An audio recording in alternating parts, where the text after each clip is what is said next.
धाकड़ खबर, बेखौफज़ुबां, बेबाक अंदाज। धाकड़ खबर के न्यूज़ रूम से मैं आपके साथ हूं अकरम रईस खान। किसानों का मामला लगातार बढ़ता जा रहा है।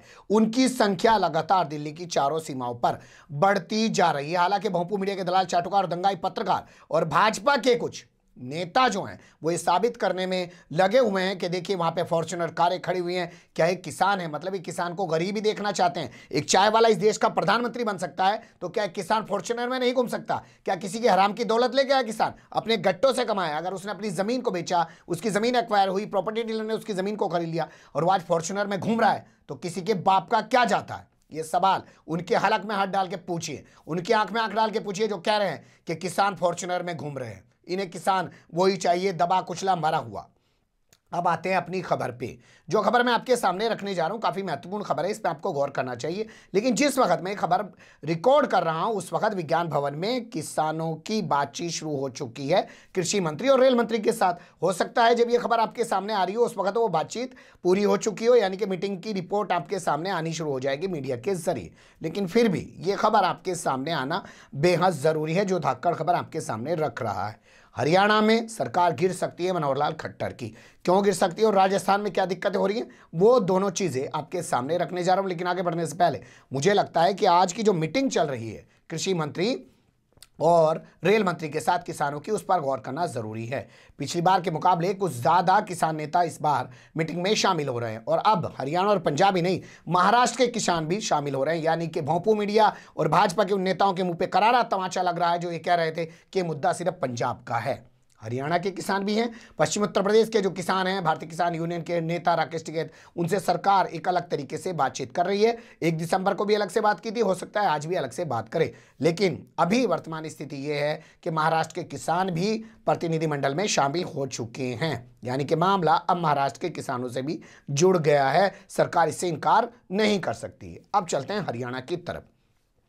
हरियाणा में बीजेपी की सरकार गिर सकती है। क्यों गिर सकती है, थोड़ा सा पहले आंकड़ा जान लीजिए। हरियाणा में कुछ 90 सीटें हैं, सरकार बनाने के लिए चाहिए 46, बीजेपी के पास है 39, यानी कि 6 सीटें कम है उसके पास, 7 सीटें। तो उसने क्या काम कर रखा है, जेजेपी यानी कि अजय चौटाला, दुष्यंत चौटाला की पार्टी जो है उसको साथ मिला रखा है। उनके 11 विधायक है, उनको मिला के 50 हो जाते हैं। वो सरकार चला रहे हैं इस आधार पे। इसी के चलते उन्होंने दुष्यंत चौटाला को जो है अपना डिप्टी सीएम बना रखा है। लेकिन जिस तरीके से चीजें बदल रही हैं उससे खतरा खट्टर सरकार को पैदा हो गया है।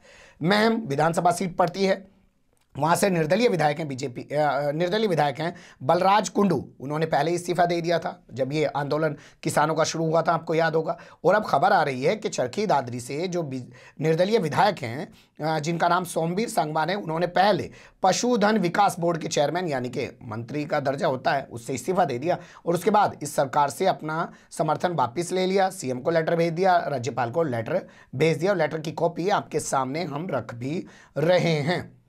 इसी क्रम में जेजेपी के अजय चौटाला ने साफ कर दिया है, तेवर दिखा दिए हैं और कहा है कि जब पीएम कह रहे हैं, जब मंत्री कह रहे हैं कि एमएसपी को कोई दिक्कत नहीं है, तो भैया एमएसपी को लीगलाइज कर दो ना।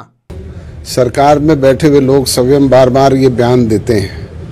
एग्रीकल्चर मिनिस्टर का बयान है, प्राइम मिनिस्टर का खुद का बयान है कि हम एमएसपी को जारी रखेंगे, तो उसको ऐड कर दे, उसको लिखने में एक लाइन, क्या दिक्कत है। ये सब क्यों हो रहा है अब ये जान लीजिए। ये सब इसलिए हो रहा है कि रोहतक की खाप पंचायत हो चाहे जिंद की खाप पंचायत हो, सब किसानों के समर्थन में उतर आई हैं, क्योंकि मीडिया और सरकार ये साबित करने में लगी हुई थी कि सब पंजाब के किसान मूवमेंट कर रहे हैं और वो कूच कर रहे हैं दिल्ली की तरफ। उन्होंने ऐलान कर दिया है कि उनके सभी नेता जो खाप पंचायतों के हैं वो किसान विधायकों के घर के बाहर डेरा डाल देंगे और उन पर दबाव बनाएंगे कि वो इस सरकार से समर्थन वापस ले ले। तो ऐसे में अगर जेजेपी ने समर्थन वापस ले लिया, दबाव में आकर, या जेजेपी के कुछ विधायक खिसक गए, क्योंकि जेजेपी को अपने विधायकों को भी तो बचा के रखना है, 11 में से 2-4 विधायक भी चले गए तब भी सरकार गिर जाएगी। तो जेजेपी के सामने भी दिक्कत आ गई और उस दिक्कत से मनोहर लाल खट्टर की सरकार को खतरा पैदा हो गया है। जबरदस्त गुस्सा किसानों में इसलिए है हरियाणा के अंदर कि किसान पंजाब से चले, कहीं एक लाठी नहीं चली, कहीं उन पे पानी की बौछार नहीं की गई। किसान दिल्ली में आ गए, आपने देखा अरविंद केजरीवाल की सरकार किस तरीके से उनका आदर सत्कार कर रही है, खाने पीने की व्यवस्था कर रही है। उनका ख्याल रख रही है, उनके समर्थन में धरना प्रदर्शन कर रही है। यहाँ भी कुछ नहीं हुआ। ये अलग बात है कि अमित शाह की पुलिस ने उन पर लाठीचार्ज किया और वाटर कैनन तमाम तरीके की चीज़ें इस्तेमाल की। तो हरियाणा में जो कुछ किसानों के साथ हुआ उससे हरियाणा के किसानों में ज़बरदस्त गुस्सा है और उसकी चिंता वहाँ के नेताओं की, और उन्हें लग रहा है कि उन पर दबाव बना तो ये सरकार गिर सकती है। देखना दिलचस्प होगा कितनी जल्दी भाजपा इस मामले को समझ जाती है। अब राजस्थान का जिक्र कर लेते हैं। राजस्थान में सरकार तो है नहीं इनकी, लेकिन इनके एक नेता जो इन्हीं की पार्टी में हुआ करते थे, बाद में अलग से निकल के उन्होंने पार्टी बना ली। नाम है हनुमान बेनीवाल। एक दमदार वहाँ पे वो शख्सियत माने जाते हैं। वो साफ ऐलान कर रहे हैं कि मैंने अमित शाह को बोल दिया, ये भैया किसानों की बात सुन लो, किसानों की बात नहीं सुनोगे तो हम समर्थन वापस ले लेंगे। कैसे वो कह रहे हैं उनकी ज़बानी सुन लीजिए। अमित शाह जी से बात भी करी कि समय रहते किसानों की मांगे मानो, और किसान अगर तकलीफ के अंदर रहा, देश का अंदाता तकलीफ में रहा, तो हम भी फिर एनडीए से अलग होकर किसानों के साथ सड़क पे बैठेंगे। तो ये राजस्थान में हनुमान बेनीवाल बोल रहे हैं। हरियाणा की स्थिति आपके सामने रख दी। राजस्थान में बीजेपी सरकार बनाने का ख्वाब सजाए बैठी है। ऐसे में अगर हनुमान बेनीवाल ही उनके पास से चले गए तो अशोक गहलोत के लिए तो फायदा होगा और बीजेपी के लिए नुकसान होगा। हालांकि बीजेपी दावा कर चुकी है, गुलाब चंद कटारिया, कि 6 महीने में अगले अशोक गहलोत की सरकार को गिरा देंगे और भाजपा की सरकार को बना देंगे। लेकिन लगता है किसानों का यह मुद्दा इतने हल्के में पटने वाला नहीं है। कई और जगह पे बहुत सारी हलचल पैदा हो सकती है। ये अलग बात है कि बिहार के सीएम बनाए गए नीतीश कुमार अभी भी कृषि कानूनों के हक में खड़े हुए हैं, जैसे वो अपनी बेशर्मी के साथ सीएए कानून का समर्थन कर रहे थे, क्योंकि उन्हें कुर्सी बड़ी प्यारी है। और कहना तेजस्वी यादव का मर्डर का मुकदमा है, जेल जाने से बच रहे हैं। शायद इसका डर है कि बुढ़ापे में जेल जाना पड़े।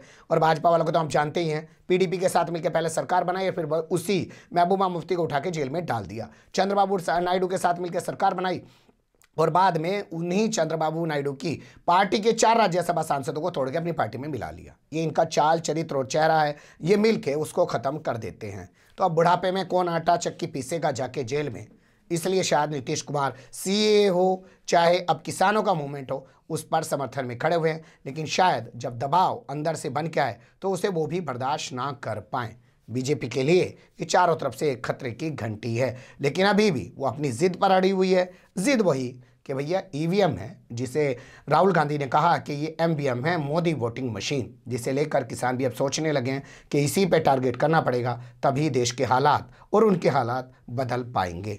बने रहेगा धाकड़ खबर के साथ। फिलहाल कमेंट्स के रूप में आप लोग अपनी राय दे सकते हैं, खबर को लाइक कर सकते हैं, चैनल को सब्सक्राइब कर सकते हैं, ज़्यादा से ज़्यादा हमारी खबरों को शेयर कर सकते हैं। फिर ऐसे ही किसी सुलगते हुए या उलझते मुद्दे लेकर मैं आपके सामने हूँगा हाजिर। फिलहाल अभी मुझे दे इजाज़त।